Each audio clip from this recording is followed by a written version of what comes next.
Riciao a tutti ragazzi, sono sempre io il vostro adorabile Zeon, sono appena tornato dalle vacanze, quindi mi vedete in versione più barbuta del solito.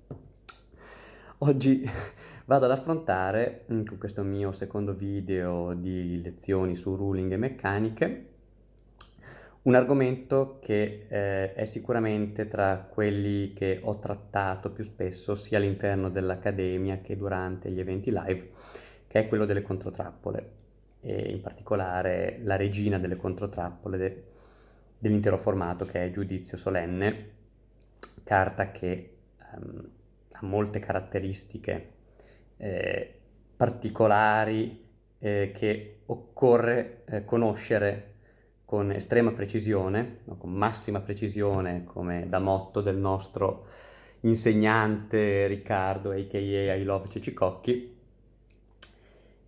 affinché poi a livello di competizione si sappia quale sia la mossa giusta da fare con un solenne o meno.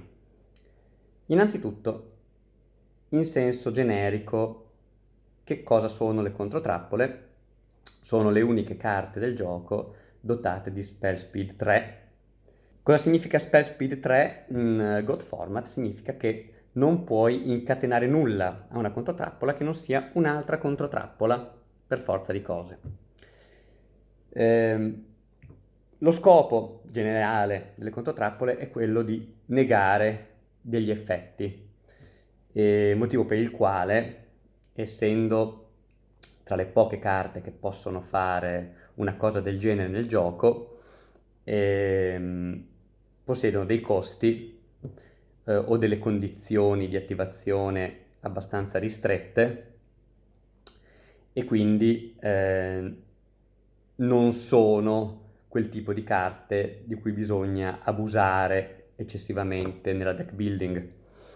Come logica conseguenza, la maggior parte delle controtrappole usa la catena, quindi è di solito un anello 2 o superiore.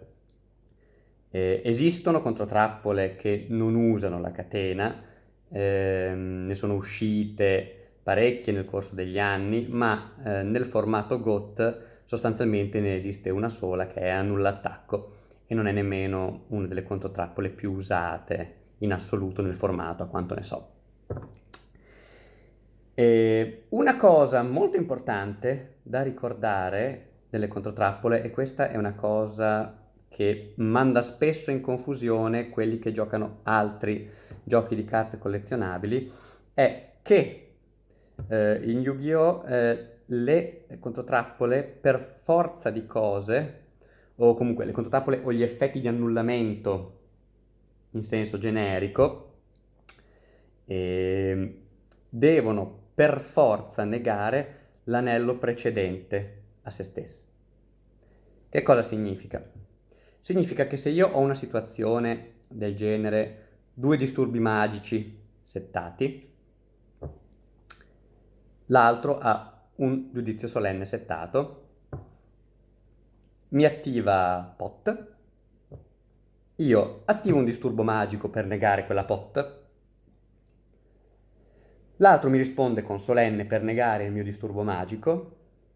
A quel punto io non posso usare il mio secondo disturbo magico per negare quella pot, per il semplice fatto che l'ultimo anello che è stato attivato è giudizio solenne e il disturbo magico non ha la possibilità di negare giudizio solenne.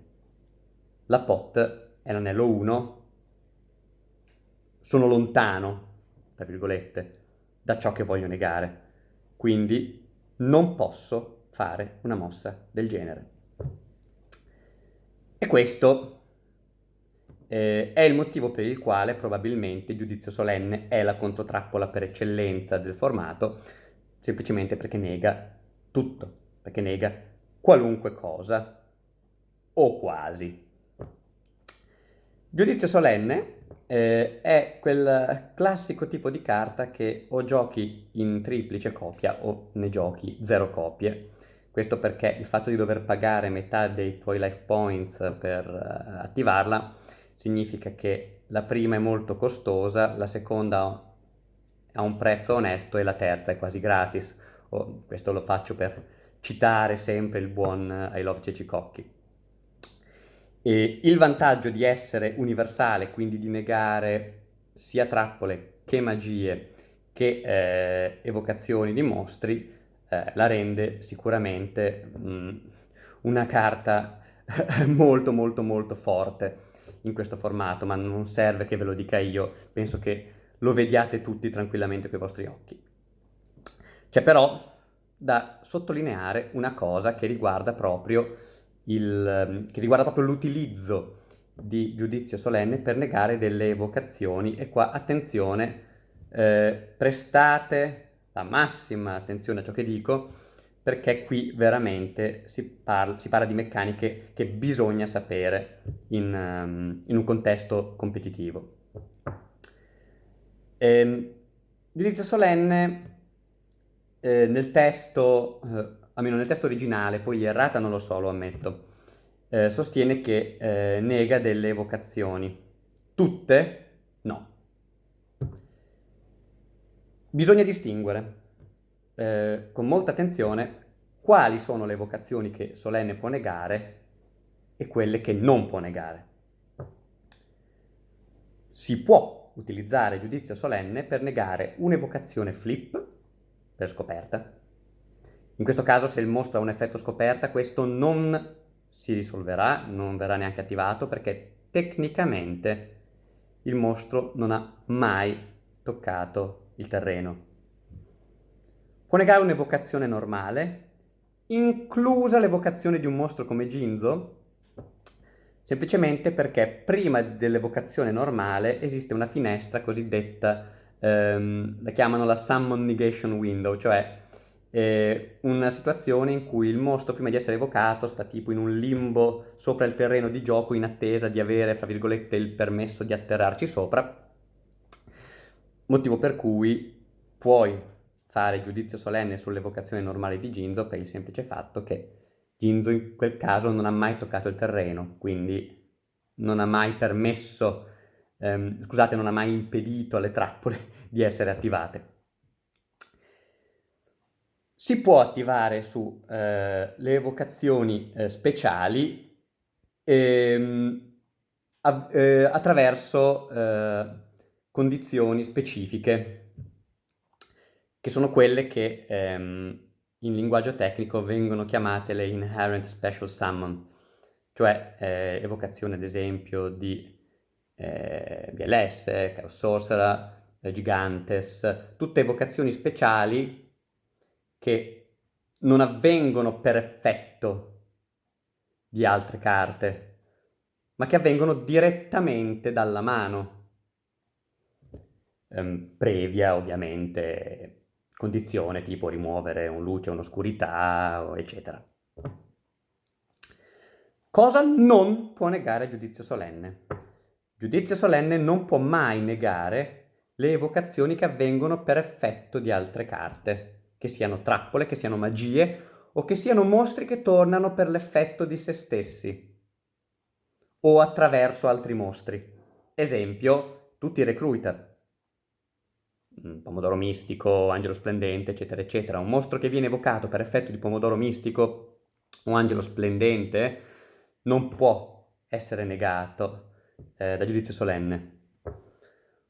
Un mostro che torna per l'effetto di se stesso, tipo sopravvissuto DD o signore dei vampiri, non può essere negato da giudizio solenne. Quindi la regola sempre da tenere a mente è: se un mostro sta per entrare per effetto di una trappola, giudizio solenne deve essere usato su quella trappola, non all'entrata del mostro. Se sta per essere evocato tramite una magia, giudizio solenne deve essere attivato in catena a quella magia, non all'evocazione del mostro. Se il mostro sta venendo evocato per effetto di un altro mostro, solenne va fatto sull'evocazione normale del mostro da cui l'effetto può partire, non sul mostro che viene evocato per effetto di quello.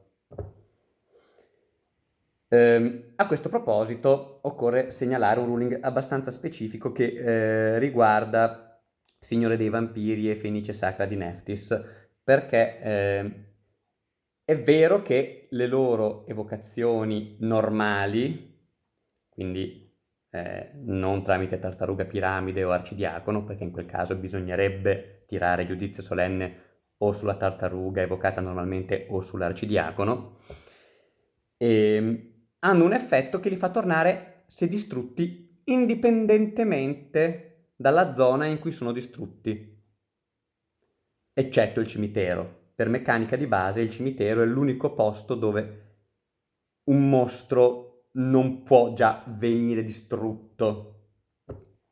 Ed è il motivo per il quale Fenice o Vampiro non tornano se viene incatenata ira divina al loro effetto, questo discorso che faccio qua a parte. Ma se viene negata l'evocazione normale di Vampiro o di Fenice, essendo che giudizio solenne effettivamente distrugge anche i mostri, Signore dei Vampiri e Fenice torneranno. Quindi, ecco, mi raccomando, tenete a mente anche questa cosa che non è una cosa da nulla. Questo conclude la nostra seconda lezione, è un argomento abbastanza importante, spero di avere chiarito dubbi e aver risposto a delle domande che mi sarebbero potute arrivare in maniera preventiva. Nella prossima puntata ci avventureremo a trattare un altro argomento statisticamente assai rilevante per quello che riguarda le volte che mi è stato chiesto, ma per adesso non vi spoilerò nulla. Ci vediamo e alla prossima. Ciao!